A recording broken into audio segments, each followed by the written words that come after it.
Joseph Anthony was an American playwright, actor, and director. He made his film acting debut in the 1934 film Hat, Coat, and Glove and his theatrical acting debut in a 1935 production of Mary of Scotland. On 5 occasions he was nominated for a Tony Award for Best Direction. Biography. Joseph Anthony was born as Joseph DeEster in Milwaukee, Wisconsin on May 24, 1912. His parents were Leonard DeEster and Sophie DeEster. Anthony attended the University of Wisconsin. He married Perry Wilson. He prepared for the stage at the Pasadena Playhouse from 1931 through 1935 and at the Dakar Hanover School from 1935 through 1937. Anthony served in the United States Army in World War II from 1942 through 1946. On January 20, 1993, Joseph Anthony died at the age of 80 in a nursing home in Hyannis, Massachusetts.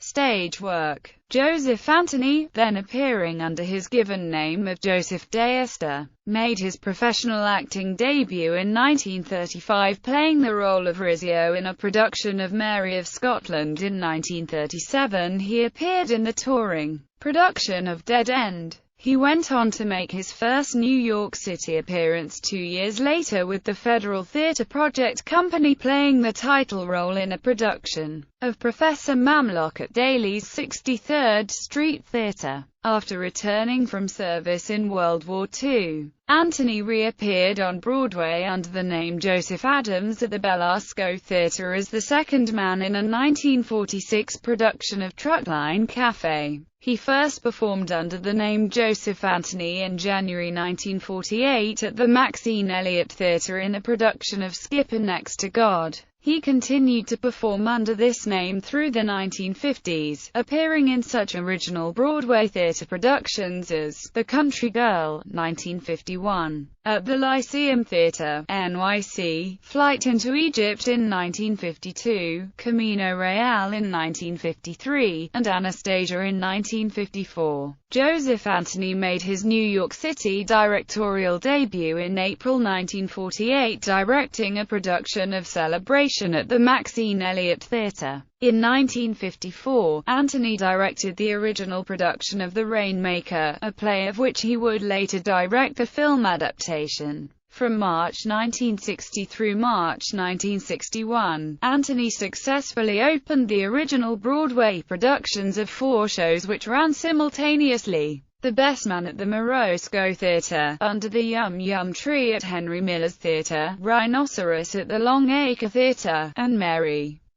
at the Helen Hayes Theatre. Mary was Anthony's longest-running production, lasting nearly 4 years and more than 1,500 performances. Anthony also directed several other original Broadway productions, including Romulus in 1962, Slow Dance on the Killing Ground in 1964, Jimmy in 1969, and the notoriously unsuccessful Breakfast at Tiffany's in 1966. Film work. Joseph Anthony's first major film appearance was in Hat, Coat, and Glove in 1934. He went on to appear in She in 1935, Shadow of the Thin Man in 1941, and Joe Smith, American in 1942. Anthony's first film direction was the 1956 film adaptation of The Rainmaker, a play he also directed. Anthony also directed such films as The Matchmaker in 1958, Career in 1959, All in a Night's Work in 1961, and Tomorrow in 1972. Awards and affiliations.